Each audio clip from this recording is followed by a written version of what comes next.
అయితే ఇక్కడ the wire కథనం వచ్చిన తర్వాత ముఖ్యంగా ఏపీ గురించి ఆయన రాశారు చాలా క్లియర్గా. Is there any mischief behind the miracle of AP 2024 poll అని 2 కీలకమైన పదాలు ఉపయోగించారు, మిస్చీఫ్ అండ్ మిరాకిల్ అని చెప్పి. నిజంగా అవే అనుమానాలు ఉన్నాయి కౌంటింగ్ తర్వాత చాలామందికి.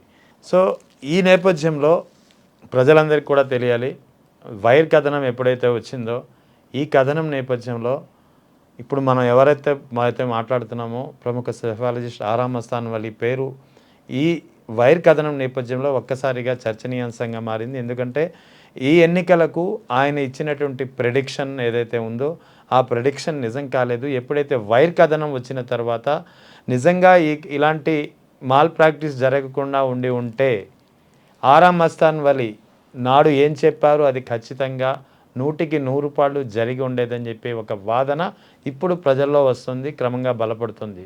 సో ఈ నేపథ్యంలోనే సార్ మీరు చెప్పండి, మీ ప్రస్తావన ఇప్పుడు అందుకే నేను తీసుకురాదలిచాను. ముఖ్యంగా వైర్ కథనం తర్వాత మీ యొక్క వాల్యూ ఏంటి, మీరు అప్పుడు ఏం చెప్పారు, ఎందుకు జరగలేదు అనేది ఇప్పుడు అందరూ దీనిపై పెద్ద ఎత్తున చర్చించుకుంటున్నారు. రెహమాన్ గారు, నా ప్రిడిక్షన్ తప్పైందని నేను మాట్లాడలేదు. ఒకవేళ ఒప్పై ఉన్నా కూడా నేను మాట్లాడకుండా ఏం ఆగను. అంతే కదా.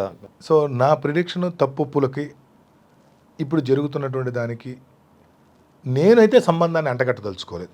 ఎందుకు అంటగట్టదలుచుకోలేదంటే, ఓకే నా ప్రిడిక్షన్ అయిపోయింది, నా ప్రిడిక్షన్ గురించి నేను వివరణ ఇచ్చాను. నా ప్రిడిక్షన్ అనేటువంటిది ఒక అంచనా. అవును సరే, అంచనా విఫలమైంది, ఓకే. కానీ ఇప్పుడు చెప్పినవన్నీ నిజాలు కదా. అంతే కదా. ఫామ్ 20 అనేటువంటిది 108 రోజుల వరకు పెట్టలేదు. భారతదేశంలో అన్ని రాష్ట్రాలు పెట్టి ఆంధ్రప్రదేశ్ పెట్టలేదు. ఇది నిజం, ఇది నిజం. ఇది ఎవరు కూడా మార్చేది లేదు కదా. ఎగ్జాక్ట్లీ. సో 20 రోజుల లోపలనే వీవీప్యాట్స్ని అలాగే చిప్స్, మెమరీ కార్డ్స్ ఏవైతే ఉన్నాయో వాటిని బర్న్ చేయమని స్టేట్ సిఇఓ ఎవరైతే ఉన్నారో మీనా గారు అందరికీ లెటర్ రాశారు. ఇది నిజం. లెటర్ రూల్స్కి విరుద్ధంగా ఎలా ఆయనే సమాధానం. ఎగ్జాక్ట్లీ. నేను చెప్పాను అదంతే. ఆ కాగితాలు అయితే మన దగ్గర ఉన్నాయి, ఏదైతే ఆయన సర్క్యులర్ ఏదైతే ఉందో ఇది వాస్తవం. మీ కళ్ళ ముందు కనబడుతున్నటువంటి వాస్తవాల్లో ఇవి 2 స్పష్టంగా వాస్తవాలు. మూడో వాస్తవం ఏమిటి? పోలింగు 67.50 అన్నారు, ఆ తర్వాత సుమారుగా 76 అన్నారు, ఆ తర్వాత 81.86 అన్నారు. ఓకే, ఈ పెరుగుదల 3-4 రోజుల తర్వాత మీరు అనౌన్స్ చేశారు. ఇది నిజం కదా. డే టు టైం అన్నీ ఉన్నాయి కదా. ఇది నిజం కదా. దీంట్లో ఏం మార్పు లేదు కదా. సో ఈ విధంగా భారతదేశంలో ఇంకేదైనా రాష్ట్రంలో మీరు ఈ విధంగా పెంచారా, లేదు ఈ విధంగా ఇంత సమయం తీసుకున్నారా? తీసుకోలేదు. ఇవన్నీ కూడా ఎస్టాబ్లిష్డ్ ఫ్యాక్ట్స్ కదా. ఇవి ఎవరు మార్చలేరు కదా. మార్చలేరు కదా. సో మీరు 4 రోజులు 3 రోజులు సమయం తీసుకున్నారు దీన్ని చేయడానికి. చేసి మీ వెబ్సైట్లోనే మీరేం పెట్టుకున్నారు, ఏ 2 గంటలకి ఎంత ఓటింగ్ పెరిగింది అనేది మీరు ఇచ్చారు. ఇది వాస్తవం కదా. సో మీరే 11:45 నుండి 2 గంటల మధ్య సుమారు 5.36% ఓట్లు పెరిగినాయని మీరే చెప్పారు. ఇది వాస్తవం కదా. సో 5.36 ఎక్కడెక్కడ పెరిగినాయి? 3,500 పోలింగ్ బూతుల్లో మాత్రమే పెరిగిందని మీరు చెప్పారు. అవును. ఇది ఎవరు మార్చలేరు కదా. ఇది ఆరామ్ మస్తాన్ సర్వే కానీ దీనికి సంబంధం లేదు కదా.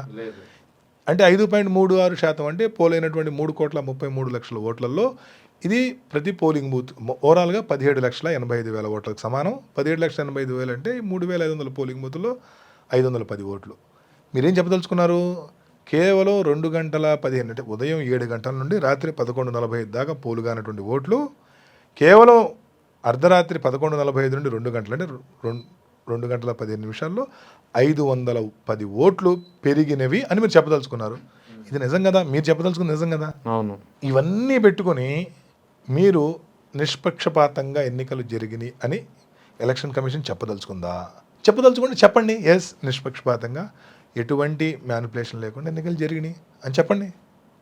కనీసం అదైనా చెప్పకుండా అనేక ప్రజా సంఘాలు, రాజకీయ పార్టీలు మాట్లాడుతుంటే, సమాజంలో ఒక అన్రెస్ట్ క్రియేట్ చేస్తుంటే, ఒక అభద్రతా భావాన్ని క్రియేట్ చేస్తుంటే మీరు మాట్లాడకపోతే ఎట్లా? ఓకే, ఆరామ్ మస్తాన్ సర్వే నిజమయ్యేదా, ఫెయిల్ అయ్యేదా? ఆరామ్ మస్తాన్ సర్వే నిజం కాకపోయినా రాష్ట్రానికి దేశానికి వచ్చి పెద్ద సమస్య ఏం లేదు. ఆరామ్ మస్తాన్ సర్వే నిజమైందనుకోండి, ఆరామ్ మస్తాన్కి ఇంకొద్ది క్రెడిబిలిటీ పెరిగిద్ది. నిజం కాలేదనుకోండి, కొద్ది క్రెడిబిలిటీ తగ్గిద్ది. కానీ ఎలక్షన్ కమిషన్కి సంబంధించి ఈ జరుగుతున్నటువంటి ఇప్పుడు దాకా నేను ఏదైతే చెప్పానో దీనివల్ల ఎలక్షన్ కమిషన్ యొక్క క్రెడిబిలిటీ పూర్తిగా జీరో అయిపోయింది కదా. అయిపోయింది. ఎలక్షన్ కమిషన్ క్రెడిబిలిటీ జీరో అయితే స్టేక్ హోల్డర్స్ అయినటువంటి దేశ ప్రజలు అభద్రతా భావానికి లోన్ అవుతారు కదా. ఆరామస్తం సర్వే ఫెయిల్ అయితే ప్రజలకి అభద్రతా భావానికి లోన్ గారు, కానీ ఇదైతే లోన్ అవుతారు కదా. కాబట్టి నా సర్వే ఏమైంది అనే దానికంటే కూడా మొదటి నుండి నేను గట్టిగా మాట్లాడుతున్నది ఎలక్షన్ కమిషన్ విషయంలో డెఫినెట్లీ ఒక మిస్చీఫ్ ఉన్నది. ఎలక్షన్ కమిషన్ బాధ్యతాయుతంగా వ్యవహరించట్లేదు. ఎలక్షన్ కమిషన్ అనేటువంటిది ఒక అట్టర్ ఫెయిల్యూర్ ఆర్గనైజేషన్గా పనిచేస్తున్నది. కారణాలు ఇవన్నీ. అవును. అరే దేశమంతా అరే నాయన నువ్వు 108 రోజుల పాటు ఫామ్ 20 ఎందుకు పెట్టలేదురా బాబు అంటే నువ్వు సమాధానం చెప్పకపోతే ఎట్లా? అవును. ఏది చెప్పు. మా దగ్గర కంప్యూటర్లు పనిచేయలేదని చెప్పు, మా ఇంటర్నెట్ పనిచేయలేదని చెప్పు, మా దగ్గర వర్కర్లు లేరని చెప్పు, లేదు మాకు కాగితాలు దొరకలేదు పోయినాయి అని చెప్పు. ఏదో ఒకటి చెప్పాలి కదా. అవును. నువ్వేం చెప్పకుండా 108 రోజులు ఆంధ్రప్రదేశ్ ఫామ్ 20 ఎందుకు ఆపేవరా బాబు అంటే నువ్వు నిమ్మకు నీరెత్తినట్లుగా దున్నపోతు మీద వర్షం పడ్డట్టుగా వ్యవహరిస్తే ఎట్లా? చెప్పు, ఏదో కారణం చెప్పు. నీకు ఏదో కారణాలు ఉండి ఉంటాయి కదా చెప్పడానికి. ఎస్, ఈ కారణం వల్ల మేము 108 రోజుల పాటు ఆంధ్రప్రదేశ్ పెట్టలేకపోయాం. చెప్పు, ఎందుకు చెప్పట్లేదు? ఎస్, ఈ కారణం వల్ల మేము 20 రోజుల్లోనే తగలబెట్టమని చెప్పాం, వీవీప్యాట్స్ని మెమరీ కార్డ్స్ని తగలబెట్టమని చెప్పాం. ఈ కారణం వల్ల చెప్పాం. చెప్పు, 45 రోజులు సమయం ఉన్న 20 రోజులు తగలబెట్టమని చెప్పాం, మాకు ఈ కారణాలు ఉన్నాయని చెప్పు. ఏందో నీ కారణం చెప్పు, మేము కూడా తెలుసుకుంటాం కదా. నీ కారణం సహేతుకమైనదైతే ఇంకెవరో మాట్లాడం కదా. నీ సహేతుకమైన కారణమే నువ్వు అసలు కనీసం మీడియానే ఎంటర్ చేయవు ఆ విషయంలో. ఎందుకు చెప్పవు? అలాగే అర్ధరాత్రి 11:45 నుండి 2 గంటల వరకు లక్షలాది ఓట్లు పోలైనయా? చెప్పు, ఏంటో కారణం, ఎందుకు పోలేని చెప్పు. ఏంది ఆ 3,500 పోలింగ్ బూతులు ఎక్కడో చెప్పు. ఆ 3,500 పోలింగ్ బూతులకు సంబంధించినటువంటి సీసీటీవీ ఫుటేజ్ ఎందుకు తీవు నువ్వు? ఇక్కడ సీసీటీవీ ఫుటేజ్ వరకు కూడా వెళ్ళక్కర్లేదు. సరే, వాళ్ళైతే సీసీటీవీ ఫుటేజ్ ఇవ్వలేదు, ఎలక్షన్ కమిషన్ వాళ్ళు నిరాకరించారు. యాక్చువల్లీ రాత్రి 11:45 నుంచి ఉదయం తెల్లవారుజామున 2 గంటల వరకు ఏకంగా 3,500 పోలింగ్ బూతుల్లో పోలింగ్ అంటే చిన్న విషయం కాదు అది, అంతే కదా. అది కూడా వీళ్ళు చెప్పినట్టు 5% అయితే దాదాపు ఆ ప్రతి పోలింగ్ బూత్లో ఉన్నటువంటి 50% పోలింగ్ జరిగి ఉండాలి. అవును. ఇది ఏకంగా అర్ధరాత్రి దాటిన తర్వాత 11:45 అంటే ఆల్మోస్ట్ అర్ధరాత్రి దాటాకే. ఆ సమయంలో అంటే అన్వాంటెడ్ టైంలో అంత పోలింగు అన్ని బూతుల్లో జరగడం అనేది నిజంగా ఒకవేళ జరిగి ఉంటే మరుసటి రోజు పేపర్లో వచ్చిండేది, వీడియో క్లిప్పింగ్స్ వచ్చిండేది టీవీలో. మీడియా కెనాట్ మీడియా అయితే మీడియాని మేనేజ్ చేయలేరు. మీడియా అయితే దాన్ని తప్పించుకొని బయటకు పోదు కదా. మేనేజ్ చేసిన ఒకరిద్దరు మేనేజ్ చేస్తారు, మొత్తం మీడియా అనేది మేనేజ్ చేయలేరు కదా. ఒక్క మీడియాలో కూడా అటువంటి సంబంధించిన క్లిప్పింగ్ రాలేదు, ఒక మీడియాలో కూడా క్లిప్పింగ్ ఆర్టికల్ రాలేదు. ఫ్యాక్ట్ ఇది. అసలు ఈ స్థాయిలో అసలు ఎక్కడన్నా నియోజకవర్గం 1-2 దగ్గర ఈవీఎంలు మొరాయించినాయి అంటే ఓకే, జనరల్ గా జరిగే ప్రక్రియ, మనం ఏమి దాన్ని తప్పు పట్టాల్సిన పని లేదు. కానీ ఈ స్థాయిలో ఇంత పెద్ద స్థాయిలో మీకు జరిగినప్పుడు ఎక్కడో దగ్గర నమోదు కావాలి, రికార్డు కావాలి కదా జరిగింది. Somewhere it should be registered, somewhere it should be recorded కదా. ఎక్కడ లేకుండా నువ్వేం మాట్లాడకుండా, ఎంత ఘోరం అంటే ఏదైనా ఒక టీవీలోనో ఏదన్నా డిజిటల్ ఛానల్లో నా ఇంటర్వ్యూ వస్తే అదేందో నాకు తెలియదు, నా ఇంటర్వ్యూ కింద ఎలక్షన్ కమిషన్ వాళ్ళు అడ్వర్టైజ్మెంట్ వస్తుంటుంది. ఏమని? ఎన్నికల వ్యవస్థలో మీకున్న సందేహాలు నివృత్తి చేయడానికి ఈ కింది బటన్ నొక్కడని వస్తుంది. మీరు గమనించండి, నా ఇంటర్వ్యూ టెలికాస్ట్ ఏ ఛానల్ అయినా సరే, అది శాటిలైటా డిజిటల్ అని పక్కన పెడితే, నా టెలికాస్ట్ అవుతున్న కింద కంటిన్యూగా ఉంటుంది అనమాట ఎలక్షన్ కమిషన్ యొక్క అడ్వర్టైజ్మెంట్. దీంతో సమస్యలు పరిష్కారం అవుతాయా? అదే కదా. నేరుగా 4-5 ప్రశ్నలు సంధిస్తున్నావు, 4-5 ప్రశ్నలకు సమాధానం చెప్పాలి. కానీ నీ ఆ ఫ్రీక్వెంట్లీ ఆస్క్డ్ క్వశ్చన్స్ అవన్నీ ఒక లిస్టు ఒక వెబ్సైట్ పెట్టేసి అది చదువుకోమంటే ఏంటి దాని అర్థం? అంటే ఎన్నికల కమిషన్ గురించి మాట్లాడే వాళ్ళ ఇంటర్వ్యూ కంటే కూడా ఇవి చదవండి అని చెప్పడం మీ ఉద్దేశమా, లేకపోతే ఏంటి అసలు? ఇక్కడ ఇంకొకటి మీరు చెప్పిన దాని ప్రకారం మీ ప్రెడిక్షన్ అసలు ఎన్ని ఇచ్చారు మీరు వైఎస్ఆర్ కాంగ్రెస్ పార్టీకి కానీ తెలుగుదేశం ప్రభుత్వానికి? 94 to 104 అనేది మా ప్రిడిక్షన్ అండి. 94 to 104. 94 to 104 అంటే 99 వరకు, అంటే ±5 అన్నట్టు 99 వరకు వస్తాయనేటువంటిది మా అంచనా ఆ రోజు. అంటే సుమారుగా ఆ లెక్కన 76 నుండి 80 వరకు కూటమికి వస్తాయనేది మా అంచనా. అంతే. సో మేమేమి ఏకపక్షంగా ఒక పార్టీ వస్తుందని ఇవ్వాల, చెప్పలేదు. పోటాపోటీగా ఉంటుంది. పర్సంటేజ్ ఆఫ్ ఓట్స్ కూడా అండి పోటాపోటీగా ఉండబోతున్నాయి అనేటువంటిది ఇచ్చాం. ఎక్కడ కూడా మేము ఏకపక్షంగా అసలు ఎక్కడ ఇవ్వలేదండి. తర్వాత ఇప్పుడు మీరు ఫలితాల తర్వాత మీరు చాలా కాలం సైలెంట్ అయిపోయారు. ఎందుకు సైలెంట్ అయిపోయారు? అంటే జనరల్గా ఒకసారి ఫెయిల్ అయిన తర్వాత మనం ఏ విషయం అని మాట్లాడాలి. నేనైతే ఫామ్ 20 గురించి రోజు పోరాడుతూ ఉన్నా. అవును, లేఖలు పోరాడారు ఆ విషయంలో, నాకు బాగా గుర్తు. లేఖలు రాస్తూ ఉన్నా, తెలిసినటువంటి పెద్దల చేత ఎలక్షన్ కమిషన్కి ఫోన్ చేయించా. అదేందా ఫామ్ 20 పెట్టకుండా ఇదేం ఎలక్షన్ అయ్యా అని నేను మాట్లాడిస్తూనే ఉన్నా. సో ఆ ఫామ్ 20 వచ్చిన తర్వాత మాకు క్లారిటీ వస్తుంది అనేది ఎదురు చూసాం. సరే 4 నెలల తర్వాత వాళ్ళు ఫామ్ 20 పెడితే ఇక అప్పుడు మళ్ళీ రీసర్వే చేసుకోవడానికి కూడా మాకు స్కోప్ లేదు. ఎందుకంటే జనాలు మర్చిపోతారు. అంటే ఆ ఎలక్షన్ మూడ్లో నుండి 10-15 రోజుల్లోనే ఎలక్షన్ మూడ్ నుండి బయటకు వచ్చేస్తారు. 4 నెలలు ఎవరు కూడా ఆ మూడ్లో ఉండరు. సో నేను సైలెంట్గా ఉండడానికి కారణం ఏంటంటే జనరల్గా మాకు ఎలక్షన్ అయిపోయిన తర్వాత ఆంధ్ర తెలంగాణలో పెద్దగా ఏం లేవు. మళ్ళీ బై ఎలక్షన్ వచ్చింది. ఇప్పుడు సపోజ్ దీని తర్వాత మొన్న ఈ మధ్యకాలంలో జూబ్లీ హిల్స్ బై ఎలక్షన్, అవును. మా ప్రిడిక్షన్ మీరు అందరూ చూశారు. పర్ఫెక్ట్ డాట్ ప్రిడిక్షన్ వచ్చేసింది. లేదు సార్, మీ ప్రెడిక్షన్ విషయంలో వేరే డౌట్స్ ఏమీ లేవు ఎవరికి.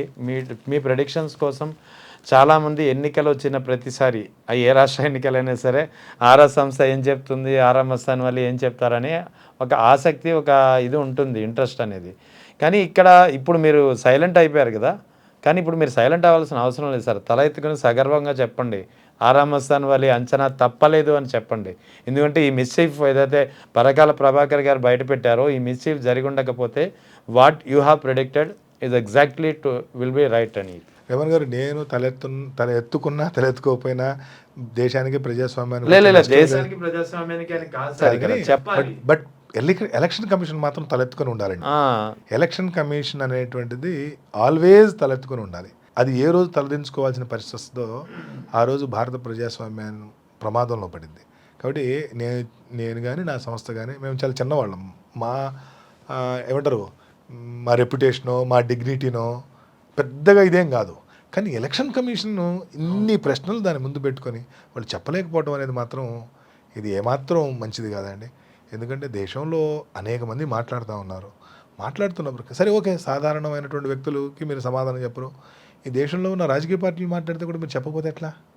అవును, ఓట్ చోరీ విషయంలో అంత పెద్ద ఎత్తున రాహుల్ గాంధీ దీనిపై ప్రచారం తీస్తున్నారు, దీనిపై క్వశ్చన్లు సంధిస్తున్నారు. ఆయన ఎలక్షన్ జాబితా ఏమంటే వీళ్ళేమో సాఫ్ట్ కాపీ ఇవ్వకుండా హార్డ్ కాపీ ఇస్తున్నారు. అంటే వాళ్ళ ఇంటెన్షన్ ఏమని అర్థం చేసుకోవాలి ఇక్కడ? అంటే 100కి 100. ఎందుకంటే రాహుల్ గాంధీ గారని కాదండి, జగన్మోహన్ రెడ్డి గారని కాదు, చంద్రబాబు గారైనా ఎవరైనా సరే, ఇదే చంద్రబాబు గారు ఈవీఎంల మీద పోరాటం చేశారు గత ఎన్నికల్లో. అవును, చేశారు. ఎన్నికల్లో పోరాటం చేశారు. దాని విషయంలో అందరికీ క్లారిటీ ఉంది. రెండోది, ఒక రాజకీయ పార్టీ ప్రతినిధి ఓ ఎన్నికల కమిషన్ అడిగినప్పుడు మీరు వారు అడిగిన హార్డ్ కాపీకి అయ్యేటువంటి ఖర్చు కొన్ని లక్షలు కోట్ల రూపాయలు ఖర్చు అయిద్దండి. వాటి అన్నింటి ప్రింట్ తీసి ఇవ్వటం నిజంగా పెద్ద పెద్ద కంటైనర్లో తీసుకెళ్ళాలి. ఈ దేశంలో ఓటర్ లిస్టులన్నీ కావాలండి. నువ్వు సాఫ్ట్ కాపీ ఒక హార్డ్ డిస్క్లో పెట్టి ఇవ్వచ్చు. అవును, ఈ దేశంలో ఉన్నటువంటి 100 కోట్ల మంది అదే 100 కోట్ల ఓటర్ల జీవితం హార్డ్ డిస్క్లో పెట్టి ఇవ్వచ్చు. నువ్వు హార్డ్ డిస్క్లో పెట్టి ఇస్తే నీ పని అయిపోతుంది. నువ్వు హార్డ్ డిస్క్ ఇవ్వకుండా హార్డ్ కాపీలు ఇవ్వటం అంటే ఏంటి నీ ఉద్దేశం? అంటే హార్డ్ కాపీలని స్కాన్ చేయటం, ఓ సాఫ్ట్వేర్తో స్కాన్ చేయటం అనేటువంటిది ప్రాక్టికల్గా సాధ్యమా? 100 కోట్ల మంది డేటాని ఒక హార్డ్ కాపీలని స్కాన్ చేయటం అనేటువంటి సాధ్యమైపోయినా అంటే నీ ఉద్దేశం ఏంటి? వాటిని నువ్వు చూడొద్దు. నువ్వు అడిగింది నేను ఇచ్చినట్టే ఉండాలి, కానీ నువ్వు చూడకూడదు. నువ్వు చూసే టైం నేను ఇవ్వను. ఎలా సాధ్యం ఇది? 100 కోట్ల మంది అంటే మీరు ఒక పేజీలో 30 మంది ఓటర్ల డేటా ఉంటుంది. అంటే 33 కోట్ల పేజీలు, అదే చాలా 34 కోట్ల పేజీల డేటాని ఎనాలిసిస్ చేసి ఇవ్వటం అంటే చిన్న విషయమా? అంటే ఏంటి, నువ్వే స్పష్టంగా నీ దగ్గర ఏదో మతలబు ఉందని చెప్తున్నావు. నీ దగ్గర సాఫ్ట్ కాపీ లేదా? ఉంది కదా. సాఫ్ట్ కాపీ ఉండబట్టే కదా నువ్వు హార్డ్ కాపీ ప్రింట్అవుట్ చేస్తున్నావు. ఆ సాఫ్ట్ కాపీ ఇవ్వడానికి నీకు వచ్చిన నష్టం ఏంటి? నువ్వు 500 రూపాయలు పెట్టో, 1000 రూపాయలు లేదా 10,000 రూపాయలు హార్డ్ డిస్క్ ఇవ్వడానికి ఇబ్బంది పడుతున్నటువంటి నువ్వు కొన్ని కోట్ల రూపాయలు ఖర్చు పెట్టి నువ్వు ప్రింట్అవుట్ తీసి వాళ్ళకి ఇస్తానంటున్నావు. అవన్నీ మళ్ళీ మోసుకెళ్ళడానికి మళ్ళీ చాలా ఖర్చు అవుతుంది. అంటే ఏంటి, నువ్వు చెప్పకనే నీలో ఉన్నటువంటి లోపాన్ని నువ్వు చూపిస్తున్నావు అనమాట. కాబట్టి ఖచ్చితంగా ఎలక్షన్ కమిషన్ విషయంలో 100% మిస్చీఫ్ ఉన్నదనేది మాత్రం ఏమాత్రం అనుమానం లేదు. ఎలక్షన్ కమిషన్ ఆ విషయంలో ఇప్పటికైనా సరే ఫెయిర్గా ఉండేదానికోసం ప్రయత్నం చేయాలి. ప్రయత్నం చేయకపోతే ప్రజాస్వామ్యంలో అనేక అనుమానాలకు తావిచ్చినట్లు అవుతుంది. ఇప్పుడు ఈ వైర్ కథనంలో పరకాల ప్రభాకర్ గారు చెప్పినటువంటి లేవనెత్తినటువంటి అంశాలు ఏదైతే ఒక మిస్చీఫ్, ఒక మిరాకిల్ జరిగి ఉంటుందని చెప్పి జరిగిందా అనే అనుమానాలు వ్యక్తం చేశారో, ఇది ఒక ఆంధ్రాకే పరిమితమా, ఏదైనా ఇతర రాష్ట్రంలో కూడా జరిగిందని మీరు భావిస్తున్నారా? అంటే నేను ఇంకా వేరే దగ్గర స్టడీ చేయలేదండి. నేను ఆంధ్రాకి సంబంధించి అయితే నేను బాగా స్టడీ చేస్తున్నాను. సో అందుకని నేను అంటే బేసికల్గా మా ఫామ్ 20 ఆంధ్రాదే పెట్టాలా, మిగతా అన్ని రాష్ట్రాలు పెట్టారు. అందుకని నేను ఆ ఫామ్ 20 గురించి నేను మొదటి నుండి పోరాడుతున్నాను. కాబట్టి సో ఆంధ్ర విషయంలో మాత్రం వాళ్ళే క్లియర్గా ఎలక్షన్ కమిషనే వాళ్ళ లోపాలని చూపిస్తూ ఉన్నారు. అంటే ఇప్పుడు ఓవరాల్ ఈ ఇష్యూని బట్టి ఇప్పుడు ఎలాగా ఫేస్ చేయాల్సి వస్తుంది అనుకుంటున్నారు? ఎందుకంటే ఇంత క్లియర్గా ఎవిడెంట్రికల్ డాక్యుమెంట్స్ రూపంలో ఇవన్నీ లెక్కలన్నీ బయటపడుతున్నాయి. అయినా సరే ఎలక్షన్ కమిషన్ సమాధానం చెప్పడం లేదు.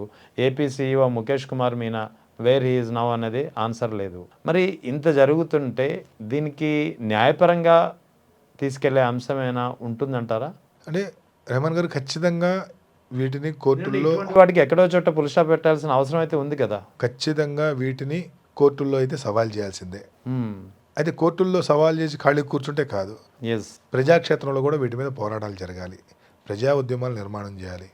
కేవలం ప్రజా పోరాటాలు ప్రజా ఉద్యమాల ద్వారా మాత్రమే వ్యవస్థల్లో కదలిక వస్తుంది తప్పితే మనం కోర్టుల్లో వేసి కూర్చున్నామంటే ఒక చిన్న టెక్నికల్ పాయింట్ కారణంగా కూడా కోర్టుల్లో కేసులు కొట్టేసేటువంటి అవకాశం ఉంటుంది. అవును. కానీ ప్రజా ఉద్యమాలను కొట్టేయలేరు. కాబట్టి ఎవరైతే ఈ ఎన్నికల కమిషన్ మీద అనుమానాలు వ్యక్తం చేస్తున్నారో అటువంటి ఎన్జిఓలు కానివ్వండి, రాజకీయ పార్టీలు కానివ్వండి, నాయకులు కానివ్వండి, ప్రజా ఉద్యమాల నిర్మాణం చేస్తే తప్పితే ఈ వ్యవస్థ సెట్ కాదనేటువంటిది నా బలమైన నమ్మకం. వాస్తవానికి 2024 ఎన్నికల ఫలితాలు వచ్చినప్పటి నుంచే కూటమి ప్రభుత్వానికైతే వాళ్ళు ఆనందపడి ఉండొచ్చు విజయం సాధించామని చెప్పి. కానీ గ్రామ స్థాయిలో నేను స్వయంగా పరిశీలించినప్పుడు కానీ, మీలాంటి సెఫాలజిస్టులతో మాట్లాడినప్పుడు కానీ ఏదో జరిగి ఉంటుంది అనే ఒక అనుమానం, ఒక సందేహం, ఒక ప్రశ్న. ఆ ప్రశ్న ప్రశ్నగానే మిగిలిపోయింది, ఆ అనుమానం అనుమానంగానే మిగిలిపోయింది. ఇప్పుడు వైర్ కథనం వచ్చిన తర్వాత ఆ అనుమానాలకి, ఆ ప్రశ్నలకి ఒక సమాధానం దొరికిందా అని అనిపిస్తుంది. ఈ చర్చ మీరు కూడా ఆయన అబ్జర్వ్ చేశారా, ముఖ్యంగా గ్రౌండ్ స్థాయిలో? ఇంక బయట మామూలుగా రెగ్యులర్ ఏదో సర్వేలు చేస్తుంటా కాబట్టి అవును, అదే మీరైతే ఇది ఆ బలంగా పనిలో ఉంటారు చర్చ. కదా. ఇది బలంగా చర్చ నడుస్తుంది. అంటే భవిష్యత్తులో ఈ చర్చ ఓ సానుభూతిగా కూడా మిగిలేటువంటి అవకాశం ఉంది. ఓకే. ఎందుకంటే వీటన్నిటికి ప్రశ్నలకు సమాధానం ఎలక్షన్ కమిషన్ చెప్పకపోతే అవును. ఎలక్షన్ కమిషన్ ఏదో తప్పు చేసినట్టే ప్రజలు భావిస్తారు కదా. అవును. మేము తప్పు చేయలేదంటే వాళ్ళు వచ్చి చెప్పాలి, ఎస్ మేము చేయలేదు, కాదు తప్పు, తెల్లవారుజామున ఓటింగ్ జరగలేదు అని చెప్పాలి కదా. అవును. మేము ఏదో పొరపాటు ఇచ్చాము. ఉమ్. ఇలా ఎలక్షన్ కమిషన్ మీడియా ముందుకు వచ్చి ఈ వాస్తవాలన్నింటినీ చెప్పే వరకు ఇది ఒక రకమైనటువంటి సానుభూతి పవనాలు వీచేటువంటి అవకాశం కూడా ఉన్నది. అంటే ఎలక్షన్ కమిషన్ చేసినటువంటి మిస్చీఫ్ భవిష్యత్తులో మరికొన్ని రాజకీయ పార్టీలకు అవకాశం, మరికొన్ని రాజకీయాలకు ఇది ఒక వరంగా మారే అవకాశం కూడా ఉంటుంది. సరే, మొన్న ఏదేదో దెబ్బ తగిలింది అనుకోండి ఉదాహరణకి, ఈసారి అది ఒక సింపతిగా టర్న్అవుట్ అయ్యే అవకాశం ఉంది. అవును. ఇష్యూ ఉంది కదా సార్, ముఖ్యంగా ఈ ఫామ్ 20కి సంబంధించినటువంటి ఫామ్ 20ని 108 రోజులు లేట్గా పబ్లిష్ చేశారు. సరిగ్గా అప్పుడే తిరుమల లడ్డు విషయం కూడా బయటకు వచ్చింది. సో రెండిటికి ఏమైనా సంబంధం ఉందంటారా? సరే, రెండు వేరు వేరు విషయాలు. రాజకీయ పార్టీలు వాళ్ళకి అవకాశం వచ్చినప్పుడు అవకాశం వచ్చినట్టు మాట్లాడుతుంటాయి. అంటే నేను రెహమాన్ గారు మొదటి నుండి కూడా బలంగా చెప్పేది ఏంటంటే, ఒక పంచాయతీ వార్డు మెంబర్గా పోటీ చేసిన వ్యక్తి కూడా వ్యవస్థల్లో ఉన్నటువంటి అన్ని అవకాశాలని, అన్ని లోపాలను ఉపయోగించుకొని గెలవడం కోసం ప్రయత్నం చేస్తాడు. మనం అందరం చూస్తుంటాం.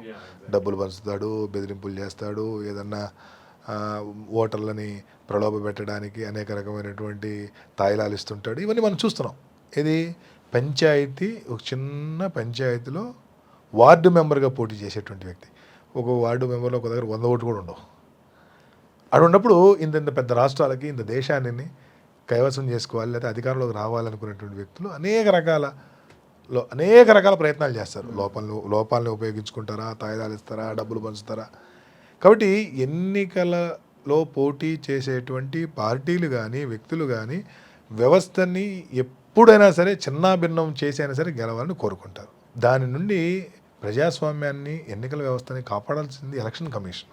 ఎలక్షన్ కమిషన్ ఏం చేయాలి? ఈ రాజకీయ పార్టీలు లేదంటే ఈ రాజకీయ నాయకులు చేసేటువంటి ఎత్తుల్ని వీళ్ళు పై ఎత్తులు వేసి ఇవన్నీ చిన్నాభిన్నం చేసి పారదర్శకంగా ఎన్నికలు జరిగేటట్టు చూడాలి. మనం ఏం చేస్తున్నాం? అవేం చేయకుండా ఈ రాజకీయ పార్టీలు చేసేవాడిని చూస్తూ ఊరుకుంటున్నాం. సో ఇప్పుడు ఊరుకుంటున్నాం కదా. ఈ విషయాలన్నీ బయటకు వస్తున్న క్రమంలో, అంటే మీలాంటి సెఫాలిస్టులు ముఖ్యంగా మీ అంచనాలు తప్పు కాలేదు, మీ అంచనాలు 100కి 100 రూపాయలే కరెక్టే అని చెప్పి తేలిన అంశం, వైర్ కథనంలో పరకాల ప్రభాకర్ గారు లేవనెత్తినటువంటి అంశాలపై మాలాంటి మీడియా సంస్థలు ఇచ్చినటువంటి కథనాలు, ఈ అన్నింటి నేపథ్యంలో చాలామంది ఒక ప్రశ్న అడుగుతున్నారు. మరి వైఎస్ఆర్ కాంగ్రెస్ పార్టీ కానీ, ముఖ్యంగా ఎవరైతే ప్రముఖ సెఫాలిస్టులు ఉన్నారో వీళ్ళు న్యాయ పోరాటం ఎందుకు చేయట్లేదు? ఇన్ని అక్రమాలు కళ్ళ ముందు జరుగుతున్నప్పుడు న్యాయస్థానాలు కూడా వాటిని ఎందుకు పరిగణలో తీసుకోవడం లేదు? ఒకసారి చిన్న చిన్న కేసులకే సుమోటోగా తీసుకుంటుంటాయి. ఇది దేశం యావత్తు మొత్తం ప్రజల ఓటింగ్కి సంబంధించినటువంటి విషయం. ఎందుకంటే ప్రజాస్వామ్యంలో ఓటర్ల తీర్పే అంతిమం. అటువంటి ఓటర్లకు సంబంధించినటువంటి ఇష్యూలో న్యాయస్థానాలు ఎందుకు చోద్యం చూస్తున్నాయి? లేదా పార్టీలు ఎవరైతే బాధిత పార్టీలు ఉన్నాయో వాళ్ళు న్యాయస్థానంలో ఎందుకు పోరాడలేకపోతున్నారంటే మీరేం చెప్తారు? వాస్తవంగా నేను day to day basis Balineni Srinivasa Reddy గారు కోర్టులో వేసినటువంటి కేసుని పరిశీలించాను. అవును, అది హైకోర్టులో కొట్టేశారు ఆ కేసుని. అవును, అదే జస్టిస్ నిమ్మగడ్డ గారు ఆ కేసుని కొట్టేయడం జరిగింది. ఆ కాపీ చదివిన తర్వాత చాలా ఆశ్చర్యంగా ఏముంది. నేను ఇందాక కూడా చెప్పాను మీకు, కోర్టులో కేసులు గెలవటం లేదా ఓడిపోవటం అనేటువంటిది చాలా చిన్న టెక్నికల్ ఇష్యూస్ మీద ఆధారపడి ఉంటాయి. కాబట్టి చిన్న చిన్న టెక్నికల్ ఇష్యూస్కి అవకాశం ఇచ్చి ప్రజాస్వామ్యాన్ని తీసుకెళ్లి కోర్టులో పెట్టే బదులు ప్రజాస్వామ్యాన్ని ప్రజల చేతుల్లో పెట్టి ప్రజా ఉద్యమాల నిర్మాణం చేయడం ద్వారా మాత్రమే వీటిని మనం భవిష్యత్తులో జరగకుండా చేయవచ్చు. రాజకీయ పార్టీలు ప్రజా ఉద్యమాల నిర్మాణం చేయకుండా, ప్రజల్లో అవగాహన పెంపొందించే కార్యక్రమాలు చేయకుండా, ప్రజల్ని చైతన్యపరచకుండా కోర్టుల మీద డిపెండ్ అయితే ఇదిగో ఆ విధంగానే అయితే వెరీ టెక్నికల్ రీజన్తో కేసు కొట్టేశారు అంతే. ఇంత బలమైనటువంటి ఇష్యూ ఒకవైపు ఉంటే ఒక సిల్లీ రీజన్తో కేసు కొట్టేయడం జరిగింది. టెక్నికల్ ఇష్యూస్ అంతే. మీరు అంతే మీకు ఈవీఎంల మీద అనుమానాలు ఉంటే కొత్త ఈవీఎంలు తెచ్చుకొచ్చుకోండి, ఓటింగ్ చేయండి, కౌంట్ చేసుకోండి, బాగుంటే అన్నీ బాగున్నట్టే. ఉదాహరణకి అహ్మదాబాద్లో విమాన ప్రమాదం జరిగింది. ఎయిర్ ఇండియా వారు నడుపుతున్నటువంటి బోయింగ్ విమానం ప్రమాదమై చాలామంది చనిపోయారు. ఇప్పుడు ఎయిర్ ఇండియా వాడు బోయింగ్ వాడు ఇప్పుడు సపోజ్ బోయింగ్ వాడు లేదు మా విమానంలో ప్రాబ్లం ఏం లేదు, కావాలంటే మేము మళ్ళీ ఇంకో కొత్త బోయింగ్ తీసుకొస్తాం, మీరు వెళ్ళి రైడ్కి వెళ్ళండి, మీరు ఎక్కండి, ఒక రైడ్ వేసుకొని రండి, అది కూలితే కనుక మాదే తప్పు, కూలకపోతే మాకు సంబంధం లేదు అని అన్నాడు అనుకోండి సార్. అలా ఉంది వ్యవహారం. అన్నాడు అనుకోండి, ఎంత సిల్లీగా ఉంటుంది. అలా ఉంది, ఇది అలానే ఉంది. కాబట్టి రాజకీయ పార్టీలు ప్రజా ఉద్యమాల నిర్మాణం ద్వారా మాత్రమే ఇటువంటి అప్రజాస్వామిక చర్యలని ఆపగలుగుతారు తప్పితే కోర్టుల మీద డిపెండ్ అయ్యి ప్రతి ఉద్యమాన్ని తీసుకెళ్ళి కోర్టులో కూడా వేయాలి. న్యాయ వ్యవస్థని ఇక్కడ తక్కువ చేసి చెప్పడం కాదు, న్యాయ వ్యవస్థలో కూడా పోరాటం చేయాలి, ఎట్ ద సేమ్ టైం ప్రజాక్షేత్రంలో కూడా పోరాటం చేయాలి. న్యాయ వ్యవస్థలో వచ్చేటువంటి అవుట్పుట్తో సంబంధం లేకుండా ప్రజా ఉద్యమాలను బలంగా నిర్మాణం చేస్తే న్యాయమూర్తులకి, న్యాయవాదులకి, సమాజంలో ఉన్న అనేక వర్గాలకు కూడా విషయం ఏంటనేది అర్థమైంది. ఇప్పుడు చూడండి, పరకాల ప్రభాకర్ గారు వైర్ అనేటువంటి వెబ్సైట్లో ఒక కథనం రాసిన తర్వాత ఎంత క్లారిటీ వచ్చింది. అవును, ఇప్పుడు దాకా ఈ ఏడాదిన్నర నుండి ఏముంది, ఓట్ ఫర్ డెమోక్రసీ వారు చెప్పినట్టుగా సుమారుగా 50 లక్షలకు భయపడి ఓట్లు అదనంగా కౌంట్ అయినవి, లేదు 12.54% ఓట్లు అదనంగా వచ్చి కలిసి అనేది మాత్రమే తెలుసు. దానికి ఇంకొక వైసీపీ నేతలు ఒకరిద్దరు ఆరోపించారు, పోలింగ్ ముగిసే టైంకి 78% ఉన్నటువంటి ఈవీఎంలు కౌంటింగ్ ఓపెన్ 92% అలా పెరిగినాయి, బ్యాటరీ ఛార్జింగ్ ఈ రెండు ఆరోపణలకే పరిమితమైంది. అంతే, ఎగ్జాక్ట్లీ. ఇప్పుడు చూడండి, కానీ ఇప్పుడు తర్వాత మేము ఆరోపణ చేసినటువంటి ఫామ్ 20 కానీ ఇవన్నీ, కానీ ఈరోజు ఇంకా కేటగారికల్గా ఈ పెరిగిన ఓట్లు ఎన్ని పోలింగ్ బూతుల్లో పెరిగినాయి, ఏ టైంలో పెరిగినాయి, ఎన్ని పెరిగినాయి అనేది వచ్చిన తర్వాత జనాలకు ఇంకా క్లారిటీ వస్తుంది. ఇప్పుడు ఈ 3500 పోలింగ్ బూతులు ఏవనేది కూడా ఈసీ బహుశా ఇవ్వనట్టుంది. ఓన్లీ నంబర్ అనౌన్స్ చేశారు, నంబర్ చెప్పింది ఈసీ ఇవ్వట్లే. అదే కదా అడుగుతుంది. అడిగితే ఆ 3500 పోలింగ్ బూతులు ఇవి అని చెబితే ఆ 3500 పోలింగ్ బూతుల్లో మీ సీసీటీవీ ఫుటేజ్ అన్నా ఇవ్వండి, లేదంటే జనాలకు తెలిసింది కదా. ఇప్పుడు మీ ఊరు ఉంది లేదా మా ఊరు ఉంది అనుకోండి సార్, మా ఊర్లో ఓట్లేసారు మాకు తెలిసింది కదా, తెల్లవారుజాము 2 గంటల దాకా ఇస్తే చెప్తాం, అరే బాబు మాకు 2 గంటలకు మేము అంతా నిద్రపోతున్నాం, 10 గంటలకు 8 గంటలకు పోలింగ్ అయిపోయింది అని చెప్తాం కదా. సో కాబట్టి అవి కూడా బయటికి ఇవ్వట్లేదు. సో కల్తీ నెయ్యి మీద చర్చ జరుగుతున్నటువంటి ఈ సందర్భంలో ఈ కల్తీ ఓట్ల గురించి చర్చ రావటం అనేటువంటిది జనాలు కొద్దిగా వింతగా చూస్తున్నారనమాట. అంతే, కరెక్ట్. కల్తీ నెయ్యి అంశం గురించి జనాలకు చర్చించుకుంటుంటే ఈ కల్తీ ఓట్లు, ముఖ్యంగా ఈ ఓటర్లకు సంబంధించినటువంటి ఇష్యూ ఏదైతే ఉందో దీనికి అంతిమంగా చెక్ పెట్టాల్సిన అవసరం, దీనికి సొల్యూషన్ ఏంటంటే మీరేం చెప్తారు? అంటే ఈవీఎం హ్యాకింగ్ అనొచ్చు, లేదా సాఫ్ట్వేర్ మార్చి ఉండొచ్చు అనొచ్చు, ఎలా చేశారన్నది తెలీదు, బట్ సంథింగ్ ఈజ్ హ్యాపెండ్. ఎందుకంటే ఒక మనిషి, మానవ మాత్రుడు ఎవరు నిమిషానికి 4 ఓట్లు అయితే వేయలేరు. అదైతే క్రిస్టల్ క్లియర్గా మీరు చెప్పారు. ఇప్పుడు ఆయన కథనంలో తేలింది, మీరు కూడా చాలా వివరాలకు చాలా క్లియర్గా చెప్పారు. మరి అటువంటప్పుడు మరి ఎలా జరిగి ఉంటుందంటే ఏం చెప్తారు? హేమంత్ గారు, నేను మళ్ళీ చెప్పేది ప్రజా ఉద్యమాల నిర్మాణంతో మాత్రమే వీటన్నింటిని అరికట్ట వేయగలుగుతాం. ఇప్పుడు నేను చెప్పేది ఏంటంటే ఫస్ట్ మీరు ప్రజా ఉద్యమాల నిర్మాణం చేసి ఏ విధంగా ఈ తెల్లవారుజామున ఓట్లు పోలైనటువంటిది బయటకు వస్తే ఆ తర్వాత కదా ఈవీఎంలు హ్యాక్ అయినాయా లేదా, ఈవీఎంని ట్యాంపరింగ్ చేశారా లేదా అనేది ముందు దీన్ని నిర్ణయించండి మీరు. నేను ఎలక్షన్ కమిషన్ అడిగేది ఏంటంటే ఏ విధంగా అర్ధరాత్రి ఓట్లు పోలైనాయి, ఏ విధంగా ఇన్ని లక్షల సంఖ్యలో పోలైనాయి అనేటువంటిది మీరు నిర్ణయిస్తే మీరు ఫస్ట్ దాన్ని ప్లీజ్ ఫైండ్ అవుట్ దట్. అదైతే తర్వాత ఈవీఎంలు హ్యాక్ అయినాయా లేదా, ఈవీఎంలు ట్యాంపరింగ్ తర్వాత మాట్లాడదాం. Sir, EVM tampering, EVM hacking గురించే మాట్లాడదాం. Is it possible as a psephologist? అంటే డెఫినెట్లీ టెక్నికల్లీ అది పాసిబుల్ అని నేను 100 సార్లు చెప్పా. ఓకే, టెక్నికల్లీ పాసిబుల్ నేను చెప్పడం ఏంటి, నేను చాలా చిన్నవాడిని, చాలా పెద్ద పెద్ద వాళ్ళు చెప్పారు. శామ్ పిట్రోడా గారు చెప్పారు, తెలుగుదేశం పార్టీ నాయకులు వేముల హరిప్రసాద్ గారు చెప్పారు. మీరు చూశారు కదా, మీరు ఇప్పుడు ఎక్స్ ఫౌండర్ ఎలాన్ మస్క్ లాంటి గొప్ప వాళ్ళు చెప్పారు. తర్వాత అమెరికన్ ఇంటెలిజెన్స్ చీఫ్ తులసి గబ్బార్డ్ చెప్పింది. ఇవన్నీ చాలా మంది చెప్తున్నారు కదా. సో అందుకని ఈ దేశంలో ప్రపంచ దేశాల్లో ఉన్న టాప్ టు బాటం అందరూ చెప్తున్నారు హ్యాక్ చేయడం చాలా సులువు అని. నేనంటుంది ఏంటంటే మనం అప్పుడే ఎందుకు అని ఎందేద్దాం. ఫస్ట్ ఆఫ్ ఆల్ మీరు వీటిని ఐడెంటిఫై చేయండి.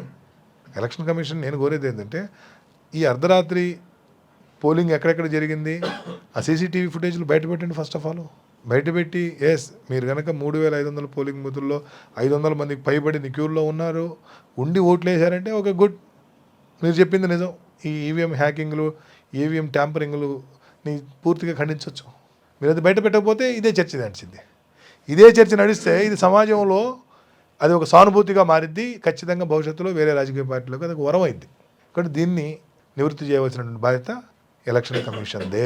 మీరు యాజ్ ఎ సెఫాలజిస్ట్ ఈ అంశం పైన కోర్టుకెళ్ళే ఆలోచన ఏమైనా ఉందంటారా న్యాయస్థానానికి? అంటే నేను స్టేక్ హోల్డర్ని కాదు. అంటే స్టేక్ హోల్డర్ మీరు ఒక అల్టిమేట్గా ఒక స్టేక్ హోల్డర్, ఒక ఓటర్ని. You are voter. Yes. So ఒక అన్యాయం జరిగింది దేశంలో, మీ సంస్థ కాసేపు పక్కన పెడదాం, ఆరా సంస్థ ప్రతినిధి కాదు మీరు, కాసేపు పక్కన పెడతాం. యాజ్ ఏ ఓటర్ మీకు ఆ సబ్జెక్ట్ మీద యాజ్ ఎ సగటు ఓటర్ కన్నా మీకు ఎక్కువ అవగాహన ఉంటుంది. ఎందుకంటే యాజ్ ఎ సెఫాలజిస్ట్ మీరు అందులో ఒక ప్రావీణ్యత ఉంది, మీకు అందులో ఒక సామర్థ్యం ఉంది కాబట్టి. సో మీలాంటి సెఫాలజిస్టులు యాజ్ ఏ ఓటర్ కోర్టును ఆశ్రయిస్తే పరిస్థితి ఎలా ఉంటుంది? ఆశాజనకంగా ఉంటుందని నేను అనుకుంటున్నాను. చూద్దాం, ఖచ్చితంగా మంచి సలహానే. చూద్దాం, న్యాయ నిపుణులతో కూడా చర్చిద్దాం. రైట్, న్యాయ నిపుణులతో కూడా చర్చించి నిజంగా టెక్నికల్గా లీగల్గా ఇది కోర్టులో నిలబడుతుంది అంటే కనుక తప్పనిసరిగా వెళ్ళొచ్చు. మనం కూడా ప్రజాస్వామ్యాన్ని కాపాడిన వాళ్ళ బాధ్యత మన మీద కూడా ఉంటుంది కదా. అదే sir. Right sir, thank you sir. Thank you very much.